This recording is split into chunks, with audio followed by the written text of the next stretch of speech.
All right, guys, so I'm going to show you today the Tapo DL110. So that's the smart Wi-Fi deadbolt lock here. It comes with a lot of great features that you're not going to find with a whole lot of other smart locks, including the doorbell feature that you see here. And then there's all those various ways that you can open and lock the door, such as with your fingerprint, a passcode, and through the app. But I'm going to show you all of that.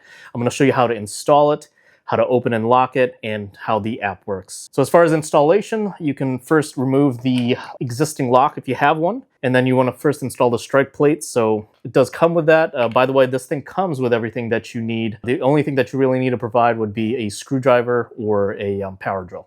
And then very next thing is to install the latch. So I'll go ahead and do that right now, and it'll be labeled top so you know exactly how to put it in.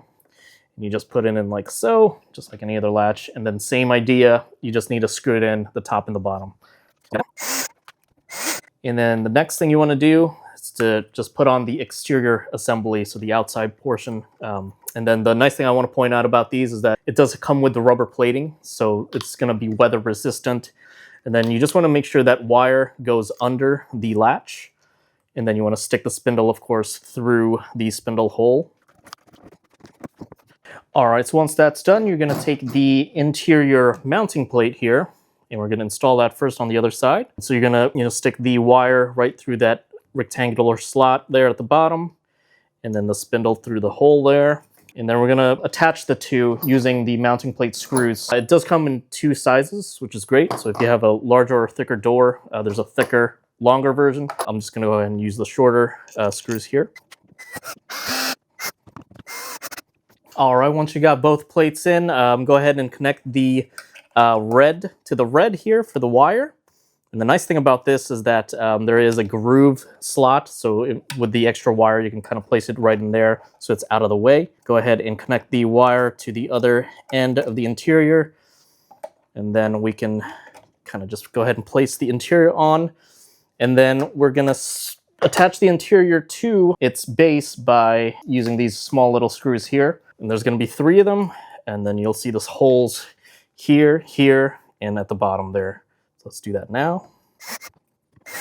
And then the last thing you need to do is to just give it the charge. And the cool thing about this, another cool thing, is that it comes with the rechargeable battery. It does come with the USB-C cable as well to charge the battery. You just need to provide the USB-C block. All right, but I'm going to go ahead and put the battery in now, just like so. And you can close the compartment, and then there you go.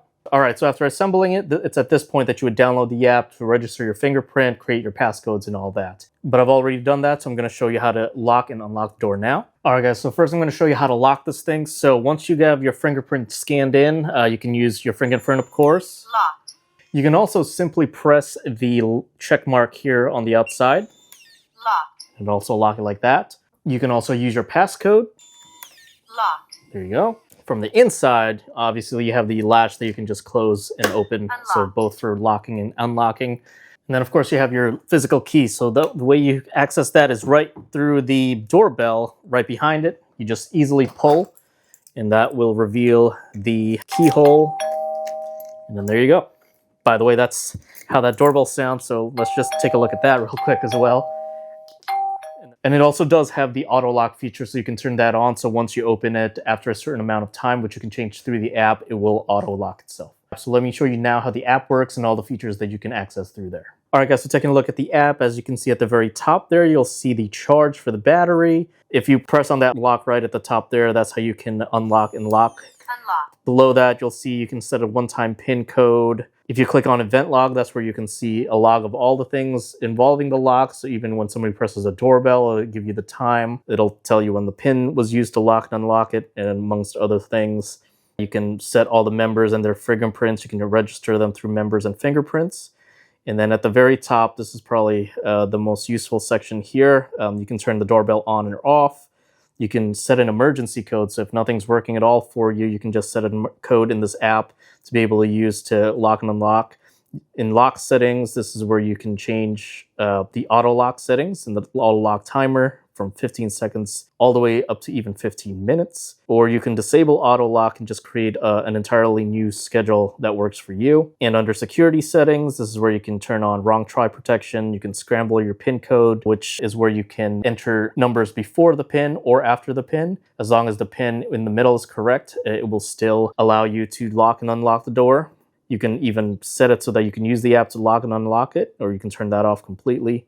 Voice prompts is where you can change the volume of the voice coming through the lock itself, or you can completely just turn it off. You can adjust the notifications here. Clicking on voice control will let you set up Alexa or Google Assistant. And this is also where you will find the user guide and installation guide. So definitely useful for first setting up your fingerprints and your passcodes, but also for accessing all those additional features as well. All right, guys, so that was the Tapo DL110. So great deadbolt smart lock with a bunch of features that you wouldn't see in any other smart lock package, including that pretty cool doorbell there, amongst a lot of other things. So definitely check this out today if you're looking for a smart deadbolt.